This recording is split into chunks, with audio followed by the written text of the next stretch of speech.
Minha saudação é com a graça e a paz do Senhor Jesus, aos meus amados e amadas inscritos do nosso canal Reflexão Fábio Araújo. Nesse tempo tá bem difícil a gente gravar vídeos em sequência. O nosso último vídeo foi agora no último sábado, né? Nós falamos ali sobre algumas perguntas que as pessoas nos fazem sobre a marca da besta. E eu deixei bem claro no último vídeo que a marca da besta possivelmente não seja apenas um número, mas também poderá ser um nome. E na minha humilde opinião, a marca da besta será algo visível, a marca do anticristo será algo visível e não algo invisível, ou talvez como muitas pessoas têm dito por aí. Tudo bem, esse vídeo de hoje nós vamos falar sobre algo muito interessante. Foi até também questionamento de algumas pessoas que são inscritas no nosso canal, que acompanham o nosso projeto de escatologia, e quero até pedir perdão para vocês, porque esses últimos dias tem sido muito difícil a gente gravar vídeos com sequências, né? A gente geralmente gravava 2, 3 vídeos, né, na semana, às vezes era na segunda, na quarta, na sexta, às vezes era na terça, na quinta, no sábado, e ultimamente eu tenho conseguido gravar somente um ou no máximo 2 vídeos. Mas eu dou uma paradinha aqui para lançar esse vídeo para vocês. Eu quero pedir 2 coisas para vocês que é inscrito no nosso canal. Primeira coisa, ative sempre os sinos da notificação, tá certo? Para que o YouTube entenda que você está interessado em receber todas as nossas notificações. Segundo, confere lá a sua inscrição no nosso canal. E terceiro, sempre deixe um comentário ou faça uma pergunta, porque isso é muito importante para a colocação do nosso canal na plataforma do YouTube, tá certo?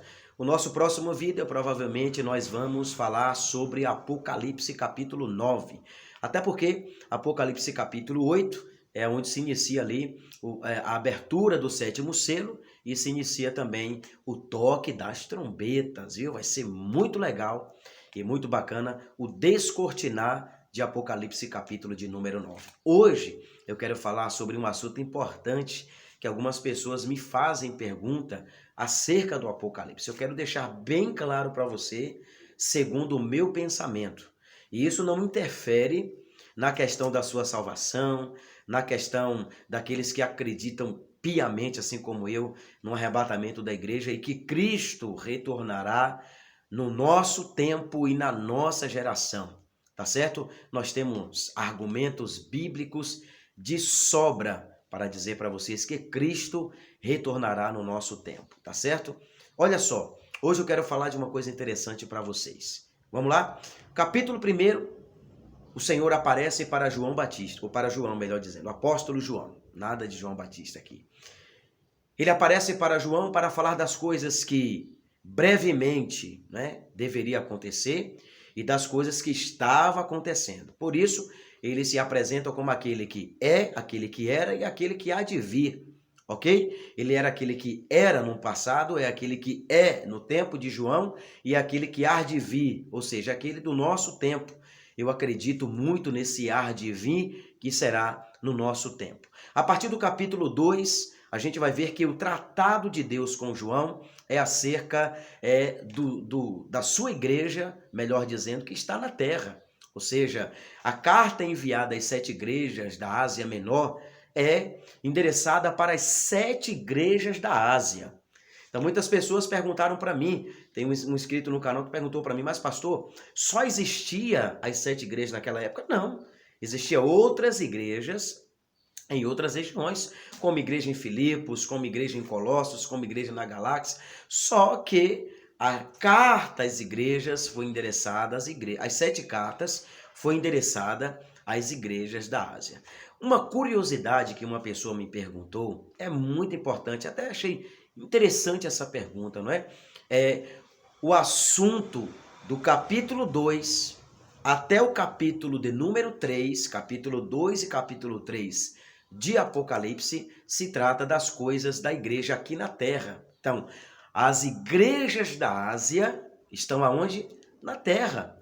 Eram igrejas que estavam dispersas, eram igrejas que foram espalhadas, mas continuaram pregando o evangelho. Cada uma tinha suas qualificações, outras tinham suas reprovações dadas por Deus, com exceção a Filadélfia, né, que não há nenhuma reprovação, e é tanto que é para a igreja de Filadélfia que ele vai dizer: porque guardastes a palavra da minha perseverança, eu te guardarei da hora da tentação que advém sobre o mundo inteiro, não é? Não é uma tentação semelhante a esse vírus que nós estamos enfrentando, não. Esse vírus não está atingindo o mundo inteiro. Por incrível que pareça, não está atingindo o mundo inteiro. A tentação referente aqui em Apocalipse capítulo 3, versículo de número 10, ok? É uma referência à grande tribulação e que a igreja do arrebatamento não estará nesse momento, porque a igreja do arrebatamento é a igreja de Filadélfia. E falando sobre os assuntos de Deus relacionados às igrejas, do capítulo 2 até o capítulo 3, são assuntos relacionados à igreja na terra. E eu acredito piamente, eu tenho aí um vídeo de uma série relacionado às 7 eras da igreja, não é? E nós estamos vivendo já, na minha opinião, as 3 últimas eras, tá certo? E eu acredito que nós estamos na era de Filadélfia e de Laodiceia, que as duas igrejas vão viver praticamente na mesma época, e são as 2 últimas eras. Por quê? Com base em quê? Por quê? Porque vai ser tirada a igreja de Filadélfia e vai ser deixada a igreja de Laodiceia.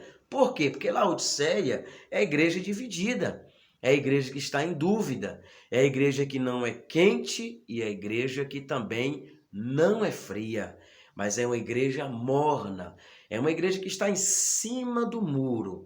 Então, se você está no campo das indecisões, com certeza não acontecerá o arrebatamento para você. Principalmente você que é um pós-tribulacionista ou um mesotribulacionista, um mid-tribulacionista, com certeza você ficará no período da tribulação.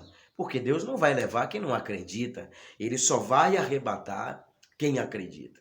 Então isso é muito importante a gente entender. Na minha humilde opinião, nós já ultrapassamos os 5 períodos, as 5 eras das igrejas. Se cada igreja enviada à Ásia Menor representa uma era, representa um tempo, então, na minha humilde opinião, nós estamos vivendo os 2 últimos períodos das igrejas. Ou seja, nós estamos em Laodiceia, aguardando o arrebatamento, uma igreja que guardou o nome e que perseverou, e no mesmo período nós estamos juntos com a igreja de Laodiceia, ok? Agora, quando a gente chega para o capítulo de número 4, algo interessante acontece. Você vai ver que logo no início do capítulo 4, um anjo vai gritar e vai dizer para João: vem para cá. Isso pode ser uma referência ao arrebatamento, né, da igreja. Isso está muito próximo de um entendimento de arrebatamento. Porque depois que se finaliza o assunto das 7 eras, ele já diz para João: vem para cá.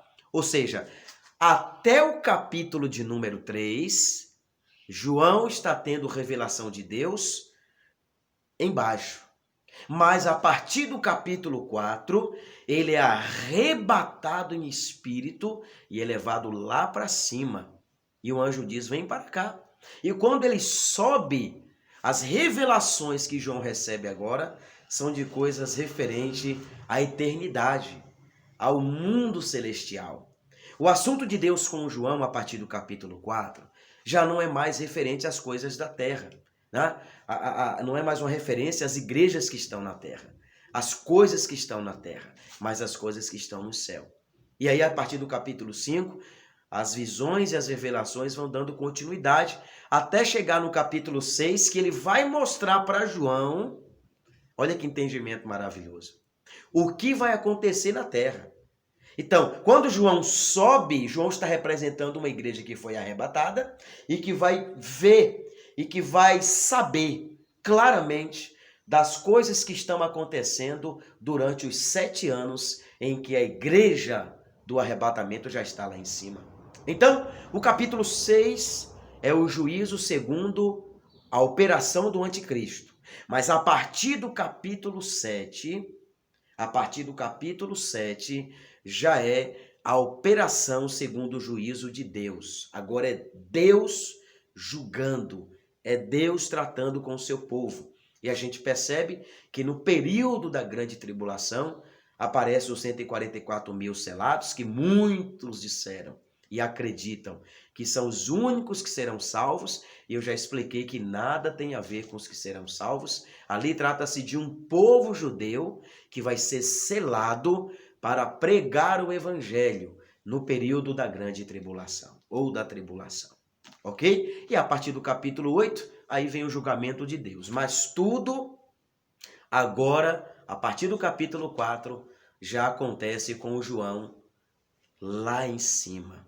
Eu não vou me estender muito nesse vídeo, até porque eu iria entrar aqui no capítulo de número 9, e o capítulo 9 eu vou trazer um vídeo separado na nossa série do Apocalipse. Lembrando a você que você pode fazer perguntas, você pode fazer questionamentos, e nós vamos com certeza nos esforçar para responder dentro daquilo que a gente entende.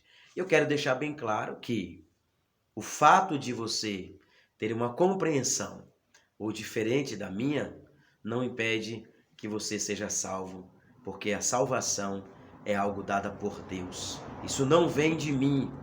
Isso o apóstolo Paulo já disse lá em Efésios capítulo 2, né? É um dom que vem do alto, é um dom que vem de Deus, tá bom? Ficou claro esse vídeo para você? Conseguiu compreender, entender aquilo que eu tentei trazer para você com muita transparência e muita clareza? Então, Deus abençoe a sua vida. Compartilha, por gentileza, o nosso vídeo, divulga o nosso projeto para que outras pessoas conheçam o canal Reflexão Fábio Araújo, que é um canal unicamente de cunho escatológico. O nosso assunto aqui é só sobre escatologia, é uma missão que Deus deu para mim.